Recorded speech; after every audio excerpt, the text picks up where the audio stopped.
So, let's talk about that dragon.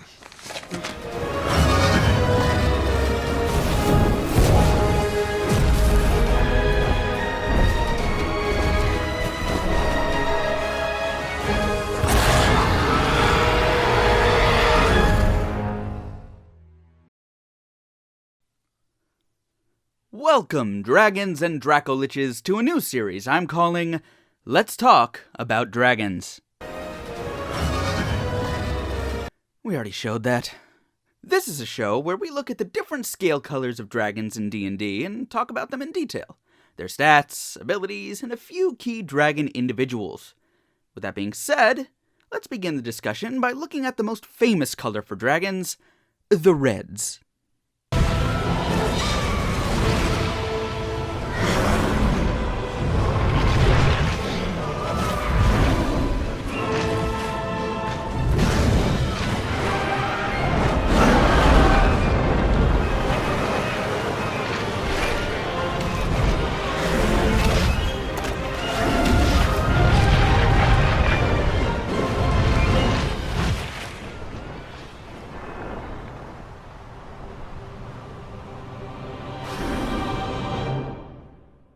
The sages knew them as De Confloratio Horribilis. Okay. They are the de facto bad Dargon. They are avaricious and evil creatures who only cared for themselves and their treasure hoard. They are also incredibly confident and have no hindsight whatsoever. They are the biggest and the baddest of the chromatic dragons, though none of the other dragons would admit that. And out of all the dragons in the Forgotten Realms, they are the most likely to be jerks. Their breath weapon is the trademark fire, usually exhaled in a cone. Hot tip, don't get hit by it. Dragon, rock the dragon, dragon ball, sing the dragon, rock the dragon, come. Red dragons are known for being big.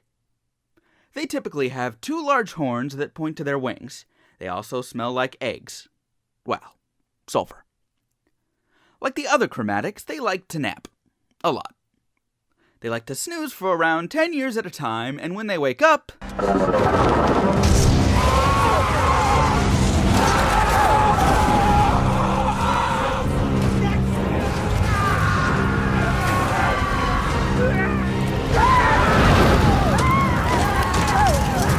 yeah. Anything and everything near it is either consumed, burned, or added to the pile. Dragon, rock the dragon, dragon ball, sing the dragon, rock the dragon, come. Red dragons think they are all that and a bag of chips. Everyone else is the chip crumbs that you can't eat but stick to your fingers in an annoying way, and it really just lasts and But yeah, they think everyone else is impure. They typically run solo and could not care less about anyone else, even other dragons, unless another red was nearby. Then it's time to T-pose to assert dominance. If and when that doesn't work, they fly into a rage and start rampaging. They become much less cautious and careful when they do this. Hot tip for adventurers: if you're caught with your pants down by a red, tell them that you came to warn them about another red. They'll either fly into a rage and rush after it, or kill you quicker. It's something. Reds hate weakness, but they hate weakness among reds most of all. If a group of them heard that one was wounded or getting fragile, they would actually team up, assault the lair, strip it clean, and kill the weakened red. They believe if you can't protect what you have, you don't deserve it.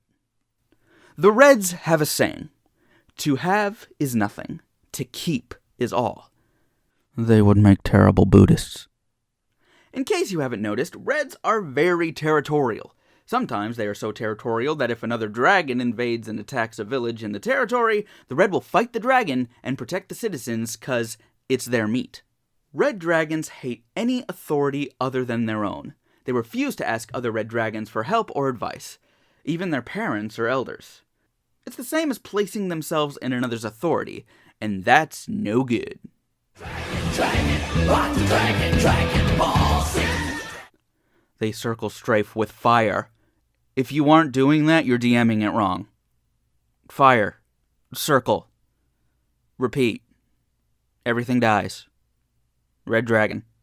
Dragon, rock the dragon, Dragon Ball Z. Reds have two rules for their homes: on a mountain and in a cave. They like the protection, and they like being high in the sky to fly. If they can find one, they'd love to make their homes in or near a volcano. It's not like the heat will bother them, but it'll bother everyone else. If you'd like some Faerun specifics, they can be seen in the mountains of northwestern and northern areas, around the desert of Anauroch, especially the mountain range known as the Spine of the World. Sometimes they make it down to the Sunset Mountains or Tether, but that's rare. Dragon, rock the dragon, Dragon Ball Z.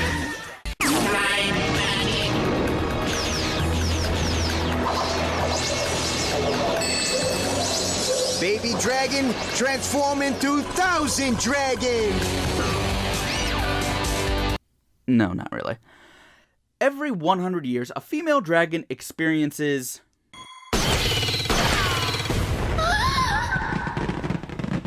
and looks for the richest and most powerful dragon nearby. When they come a-callin', every male agrees. It is a sign of power to be requested to mate. Everything is a power move for them, even dating. After the deed is done, the male flies off and the female does the dragon treasure hoard thing with her clutch of eggs. She protects them with everything but her life. Sacrifice yourself for your children, are you nuts? An average clutch was 4 eggs and takes about 270 days to incubate. When they are babies, they are easily hunted by man and beast. The shimmering gem-like scales kinda give them away. Once the baby dragon reaches the young adult phase of their life, they are kicked off the mountain like the kid who just turned 18, and they must find their own lair. Dragon, rock the dragon, Dragon Ball Z. Dragon, rock the dragon, come. Red dragons hate silver and copper dragons especially. Silver because they don't like the freezing breath, and copper because coppers like similar territories. Though in the latter case, the red just easily kills the copper. They are much stronger. But above everything else, a red dragon hates a gold dragon. A red might boast and brag and say things like, I'd kill any gold dragon who came my way, brah. They wouldn't stand a chance. Yet when the time comes, the red up and pieces out. Golds and reds are very similar in terms of power, but golds differ entirely on morals, meaning people actually like them and help them because they are nice. But that's not to say red dragons are entirely without allies. Introducing one of the coolest and most confusing races in D&D, the Githyanki.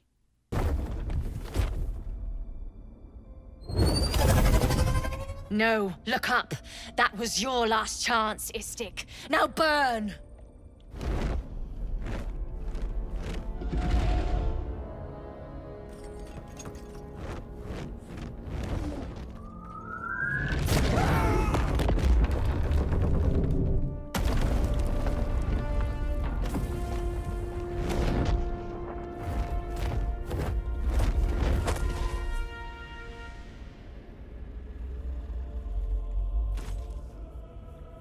Stop wasting time, Beretta.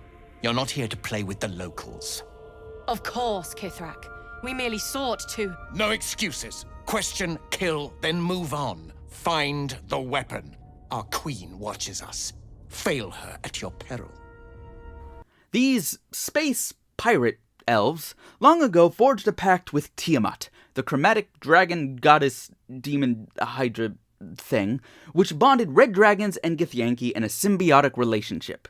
A small contingent of red dragons served high-ranked Githyanki as mounts and companions.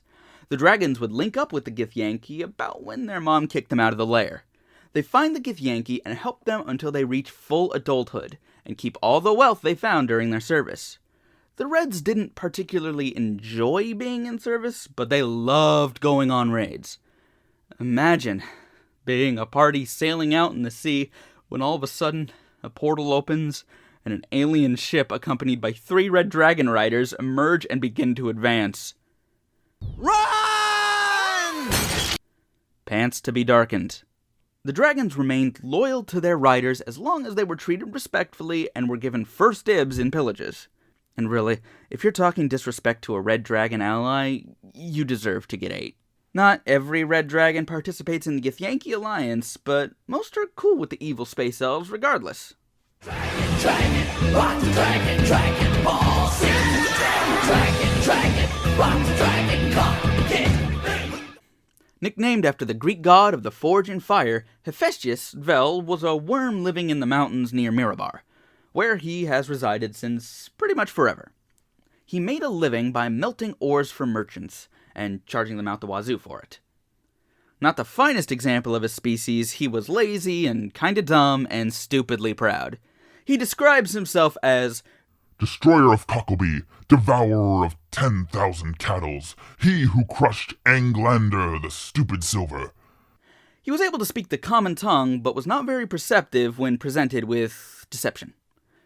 Drizdo Erdin, our favorite Dark Elf Ranger, passed by Hephaestus claiming to be Murgendevinsander of Chult, an old black dragon known to Hephaestus, and claimed that his lavender eyes, a trait shared between the two, proved it. And yeah, he obviously survived that encounter. He's not the best red dragon. dragon, rock the dragon ball, sing. Also known as that bad dragon in Baldur's Gate 2, Furkrag did his species proud. You and your squad meet him early in the game, and he introduces himself as Lord Jirdan. Polymorphed into a human lord, he tasks you with reclaiming his lost land. If you take the bait, you arrive to find many different monsters attacking you. It's only after the fighting does the illusion lift, and you realize you've been fighting knights? Paladin knights? Uh-oh. Furkrag tricked both of you into killing each other. He's not done either. Once you explain yourself to the knights, he and his minions kidnap one of their sons. The party could then elect to go after Furkrag and his captive, fighting through his lair and finally discovering that he was actually a dragon. Furkrag then dismisses you and says he's growing bored with this game and lets you heroes take the child with them only if you could defeat his pet wizard. It has been an interesting game, but to tell the truth, I tire of it.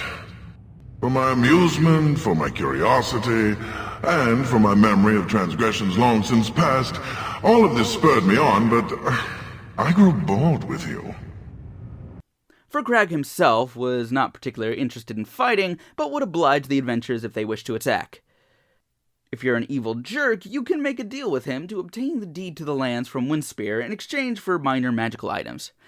If killed, however, Furkrag would leave behind his wealth and scales that could be used to make a powerful suit of armor, and the Holy Avenger Karsamir, the best sword in the game.